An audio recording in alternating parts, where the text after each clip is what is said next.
Free speech is under assault in educational settings, school committees, university boards, and political rallies across the United States. Today's guest warns the danger isn't just about our access to books and ideas, but to the fundamental human rights and political freedoms we all hold dear. She's Suzanne Nossel this week on Story in the Public Square.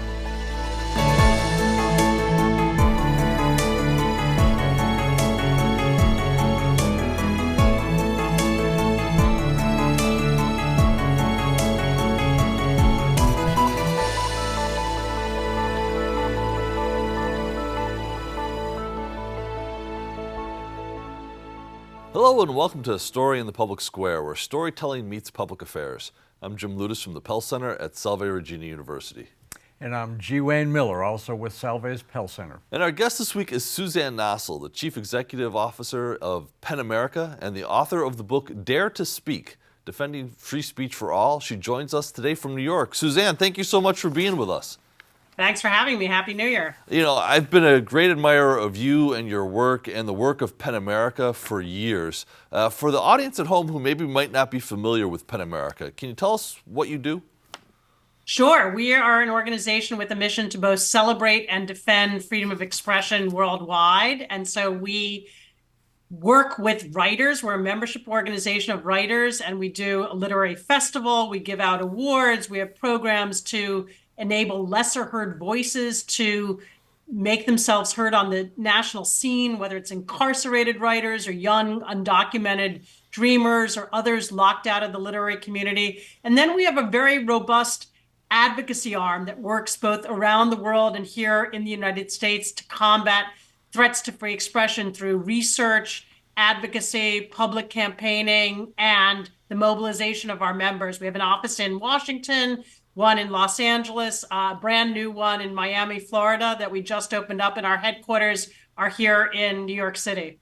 Well, and it's I think that advocacy piece that I found so compelling and have for some time. The freedom to write, or in some cases even the freedom to read. Why is that so important? Look, it is the lifeblood of a democracy and a flourishing society. People need to be able to gain information, to follow their curiosity, to distill the truth, separate fact from falsehood. And that depends on the freedom to speak, to write, to think as you see fit. And we protect that here in the United States under the First Amendment. It's protected around the globe under international human rights law, and it's recognized as a bedrock of so many societal goods that we take for granted, whether it's being a catalyst to scientific progress and innovation, a enabler of functional public policy where we can have a vigorous debate and decide what is the best direction for our communities or our society writ large. It's a source of inspiration, people being able to follow their own creativity, create great art, great film, great novels. All of that is sort of undergirded by freedom of expression. And also, importantly, the ability to wage movements for social change, whether it's women's rights or climate justice or immigrants' rights, environmental protection. All of those movements sort of sit on the foundation of free expression rights, the right to challenge what government is doing, to expose the role of corporations, to put forward demands. If free speech and the freedom to write is not protected, all of that can be impaired. And we see that around the world, whether in China or Iran or other repressive societies, that those freedoms are not upheld and people cannot speak their mind. They can't drive for social change. And so that's why for us, this is such a core part of our mission and something that we're dedicated to each day. So your work seems more urgent now, perhaps, than ever. And turning to the United States now, what is behind the growing number of book bans and censorships? What are the factors at play here at the beginning of 2024? Look, we have seen a rash of book bans across the country. Book banning is an issue that PEN has worked on for decades. Our organization is actually 100 years old, believe it or not. But we would deal with a few book bans a year. There'd be a librarian or parent somewhere in the country who would object to a book, we'd usually write a letter, the book would be put back on the shelves, and that was it. And what we saw beginning about 2.5 years ago was that this became a weapon of choice in our culture wars. And it grew out of a couple of different factors. One was sort of post-COVID tension between schools and teachers and parents. People were frustrated by learning losses and disruptions during the pandemic. And the bond of trust between families and schools was broken. And so that was one underlying contributor. And then we have this phenomenon of a sense among some Americans that the pace of social change is moving too quickly, that whether it's on racial justice issues or the role of transgender individuals in our society, that things are changing too fast, that we're maybe moving in directions that turn their back on what people see as traditional American values or the way that they grew up. And so a lot of the backlash against books is overwhelmingly targeting books by and about authors and stories of color or LGBTQ narratives. And that really is a reaction to sort of this sense that, kids are being taught ideas that their parents may not be comfortable with. But what has happened, kind of the third element that's essential to understand, is that this is not a phenomenon of parents kind of picking up the backpack and opening it and seeing, oh, there's a book that, doesn't seem right for my 8-year-old. It's a preteen book.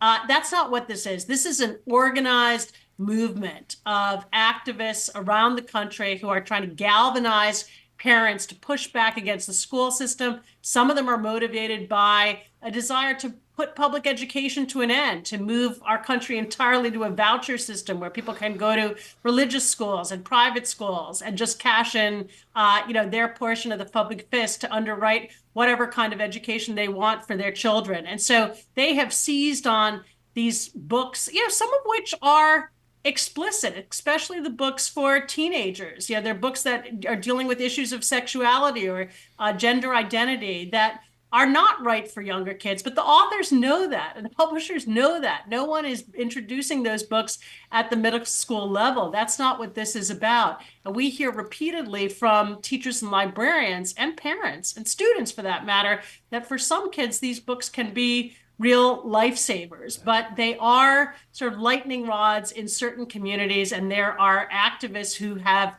picked up on that and sort of recognize that this is a powerful wedge issue and a way of sowing conflict. And what's astonishing is that I think the state of Florida is just about a dozen parents and citizens who accounted for the banning of over 1,000 books. So overwhelmingly, this is the work of isolated individuals. And in some of these communities, all it takes is for one person to lodge an objection and the book gets withdrawn across. It can be a county that serves 20,000 students. And so this is not about parental rights. This is about the rights of a handful of people being asserted against those of the great majority. So in a report from the end of 2023 titled Spineless Shelves, PEN America reported that in the 2 school years spanning July 2021 to June 2023, you identified almost 6,000 instances of book bans across 41 states and 247 public school districts, affecting almost 3,000 authors, illustrators, and translators. First question there, and this again is a huge topic. What kinds of books, in a little more detail than you already gave, are being banned? Yeah, look, overwhelmingly, it is books that deal in some way with issues of race and ethnicity or those that deal with LGBTQ identities. But we've also seen sort of swept up in these bans many classics, books like The Grapes of Wrath or To Kill a Mockingbird, that maybe have, a scene or two that is sexually explicit or, maybe it be inappropriate for certain age ranges. And that becomes the excuse to ban the entire book. And so, looking at what's on the list of the most banned books, there are some that are for more mature students that deal with contentious and sensitive topics that some parents may be uncomfortable with, but that again, for some students are absolutely necessary, can be a real lifeline. For example, for a student who is isolated in a community where their gender identity or expression or sexual orientation is rejected. They can't talk to their teachers, they can't talk to their parents, they feel so alone. And then they find this book on the shelf and realize, look, there's a wider world out there. There are people like me. There's a future for me. So those are some of the books. But then we see all kinds of things. I mean, biographies of people like Ruby Bridges or the baseball player Roberto Clemente getting swept up in these bands. And, why is that happening? It's because this is not about parents opening up the book and saying, hey, there's something wrong with it. This is about lists of books. In some cases, we've seen lists of books that have been created to help libraries offer a more diverse selection of books and more representative set of characters and narratives to their students. And that list of books for diversity and inclusion has been ported wholesale to become a list of books that ought to be banned and that are put up for banning and for challenge in those school systems. So it's a very blunderbuss effort, and so many of the books on the list are just astonishing to us. We sort of find out every day, whether it's Art Spiegelman's Mouse or a new announcement, Sheryl Sandberg's book about grief being banned. It is just astonishing what is being swept up. Suzanne, getting ready for this interview, I spent a little time looking at some of the reports that PEN America's put out, and even just last night, you documented 700 books that had been banned by Orange County, Florida public schools since the start of this academic year. Books like Earth, the book by Jon Stewart, Yes, Please by Amy Poehler. You mentioned the book by Sheryl Sandberg and Adam Grant, Angels and Demons by Dan Brown, which are in some respects popular, current, contemporary accounts by comedians, business leaders, novelists, but there are also some real literary works here. The Bondswoman's Narrative by Hannah Crafts, the first documented book by an African-American woman. Others by Margaret Atwood, Stephen King, Cormac McCarthy, Joyce Carol Oates. Can you speak to sort of the deeper questions of academic integrity, freedom of speech, freedom of thought that we compromise when we start banning important literary works? Yeah, absolutely. Look, Toni Morrison's The Bluest Eye is one of the most banned books. I mean, it's a difficult book. It can be distressing to read that, but that's what literature is for. It's to challenge us. It's to, force us to think about lives that, are unlike our own, to probe the depths of humanity and what people are capable of, all those amazing things that we get from reading a work of great literature, to question our assumptions and our values and develop our sense of morality and ethics, but guided by literature. And so to excise books, to send the message that books are dangerous is, I think, in itself dangerous to the role of our public schools as an underpinning of democracy. I mean, these are the places where students learn to grapple with difference. They learn about identities unlike their own. They learn how to analyze and think more deeply. Literature is unique as an art form in that, unlike film or television or really anything else, the theater, it puts you inside the head of a character where it's almost like you're seeing the world through their eyes in a very personal way. And literature, in so doing, unlocks empathy. It allows us to see the world from a perspective of someone unlike ourselves, and perhaps to open our eyes to how we're behaving, to what the power dynamics are in society. And so to curtail that, to put that off limits,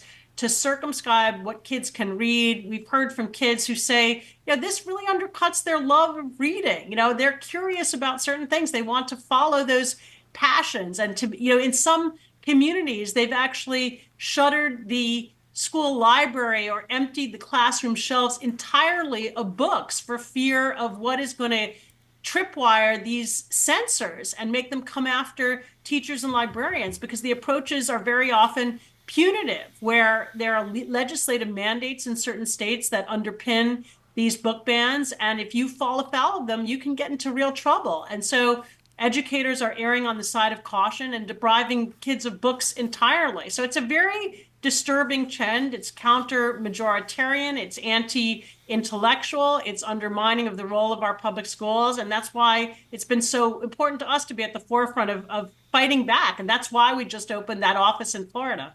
Well, and I was going to ask you about the geography of this. Is this really a national phenomena, or do we see it concentrated in certain parts of the country? It's concentrated in certain parts of the country. Florida is the number one state for book banning. You know, not too far behind is Texas, and then we see places like Utah and Idaho. But there are pockets. You'd be surprised here in New York State, in California, more conservative districts that have gotten onto this bandwagon, that have been reached by these activists. And there are some also book bans that emanate from the left. They're in Burbank, California. They've banned any book that makes reference, spells out the N-word fully. And that includes things like James Baldwin and Huckleberry Finn. And we push back equally against that. Those are important works of literature that need to be accessible and read. So I don't know if you can speak in detail about Stephen King. He's been very, very active and upfront in this movement, meaning don't ban books. He has been a best-selling author for decades and decades and decades.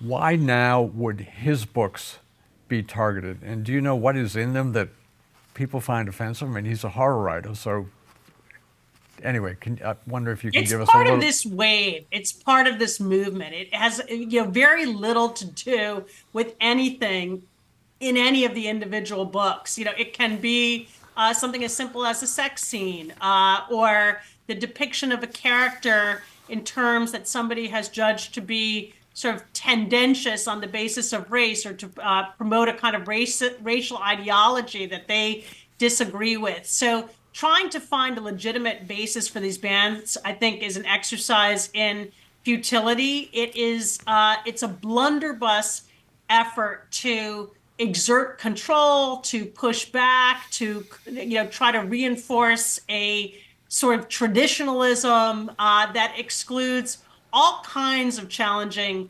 literature. And it's when it's a famous author like Stephen King, we hear about it, but the consequences for lesser known authors are really grave. I mean, for many of them, they depend on school and bookstore visits to make a living. There are a lot of authors who are just getting their start. They're authors from communities, authors, Black and Latino and LGBTQ authors, for whom this is a real blow to their careers. And so, a lot of people sort of think if your book is banned, that's going to fuel sales and you get all the publicity. And that is true when it comes to big name authors to some degree. But even most of the authors who are caught up in this are not in that position. Can you talk about the role and the position that librarians, both in schools and in public libraries, are placed? Yeah, sure. Look, these are professionals who've been trained on how to select and curate these collections, and librarians make judgments every day about what belongs on the shelves. What books are out of date, what books no longer hold great interest. They have to cull and update their collections, and there's absolutely nothing wrong with that. What we consider a book ban is when someone raises an objection on viewpoint-based or ideological or content-based grounds and wants to override the decisions of those librarians or educators. And when political bodies insert themselves into that process, where legislators are trying to dictate that what librarians have decided belongs on the shelves can no longer be made available there. And it puts librarians in a very difficult position. We've seen people leaving the profession, librarians who are fired and disciplined for trying to push back against censorious restrictions. Librarians are really on the firing line. I mean, it's not something you think of ordinarily. It's sort of, I remember thinking of it always as kind of a quiet profession, but librarians have had to be very outspoken in pushing back against this and defending the freedom to read, which is really, it's a bedrock value for them. And they're very passionate about it. I've been, myself quite inspired by getting to know some of the librarians at the forefront of this. Suzanne, I know that there's a danger in reasoning by historical analogy, but I can't think about book bans without also thinking about Nazi Germany and all the images of books being gathered, collected, and often burned. Have the good guys in history ever been the ones banning books?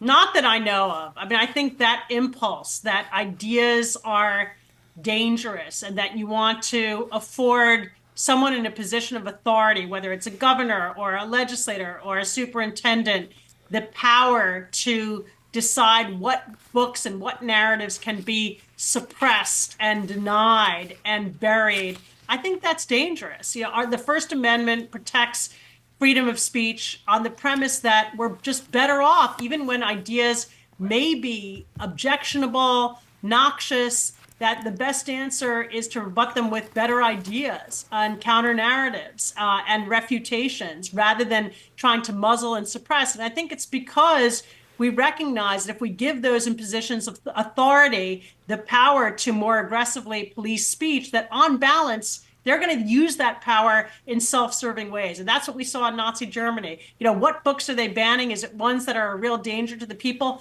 No, it's books that contradict their narrative, their assertion of power that they think may stand in the way of their ascent. And it's not dissimilar here. You have ideologically motivated activists who have a certain worldview and are trying to shut out anything which runs counter to that. That's kind of terrifying.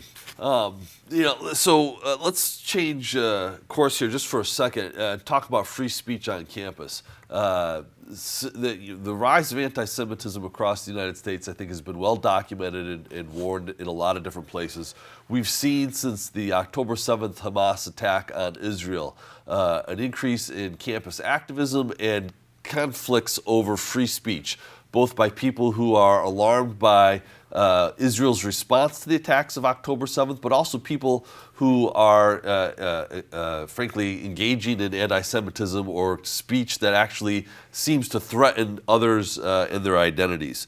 You've argued that there's a false choice that university administrators have been making between protecting free speech and protecting their communities. What is that middle way that sort of speaks to all of those equities? Yeah, look, we believe very strongly at Penn America that the campus must be kept open both to all people and to all ideas, and that there is a lot more that campuses need to do to create inclusive and diverse environments. That is unfinished business, that a lot of progress has been made, but it remains incomplete. And in many ways, the campuses still resemble that which, they were created as, in some cases hundreds of years ago, which are places that were geared toward elite populations of white men. Now you have a campus population that's much more diverse, and that requires certain adaptations and adjustments to, how the campus is run, how the classroom is run, to ensure that everybody has a seat at the table, enough of a sense of belonging to feel like they can put up their hand and take part in a classroom discussion. All that's necessary, but it need not and must not come at the expense of robust, uncompromising protections for free speech and academic freedom. And we've spelled out in our work, in our reports, in my book, Dare to Speak, Defending Free Speech for All, in detail, how these principles can be reconciled and why it is a false choice to suggest that you either protect diversity and inclusion or freedom of speech. And there's a lot that needs to happen to allow these principles to cohabit. Part of it has to do with how we exercise our free speech rights and the level of care and conscientiousness that we use with words. It's also a matter of defending controversial speech, even if you disagree with it, respecting and defending the right to voice it, learning how to protest without silencing, powerful ways of making your point heard, objecting to what a speaker may have to say, but without shouting them down or silencing them in a way that interferes with their freedom of expression and also with the freedom of the audience to hear them out if they so choose. And so there is a lot that the university can do to enable these values that I think are mutually reinforcing to both thrive on campus. Unfortunately, it's been neglected, and we have now a rising generation that increasingly seems to see free speech as a smokescreen for hatred. Kids who have witnessed free speech principles being invoked only in relation to speech that they find offensive, and that who believe that if the price of creating diversity and inclusion involves the suppression of some speech, that is worth it. That's a trade-off that is worth it, which is an idea that we reject. And so we do a lot of work with universities across the country, and it's really skyrocketed in recent months on how to instill these principles, how to inculcate a culture of free speech, and really how to universalize the place of free speech on campus, so that every student, when they enter the college classroom, knows why free speech is protected, is prepared for some of the rough and tumble of encountering ideas that you may disagree with or find objectionable, or that even may be upsetting to you, and developing the resiliency to be able to contend with that. And, Israel-Hamas war has certainly thrown it for a loop. You're used to people asking for protection from speech that was racially offensive. Now you have people who are complaining about speech that is anti-Semitic or menacing on the basis of religion or nationality. So in some ways, it's sort of tossed up the sides on this issue. And you have some people who maybe were the staunch free speech advocates who are now saying, wait, we might need some more protections, or others who said offensive speech should be banned or punished if it upsets someone, who are now very vocal in speaking out themselves in ways that may cause upset among their classmates. And so my hope is that this can be a watershed where people realize we have a shared stake in free speech principles, that, depending on the moment, somebody may be, playing defense versus offense, but that these are values that underpin all of our ability to assert our ideas, to wage the movements, to study what we want to study, to follow our curiosity. Suzanne Nossel, it's a great place to leave it. The work is at Penn America. We're so grateful to you for spending some time with us today. That is all the time we have this week, but if you want to know more about Story, you can find us on social media or visit pellcenter.org. He's Wayne, I'm Jim, asking you to join us again next time for more Story in the Public Square.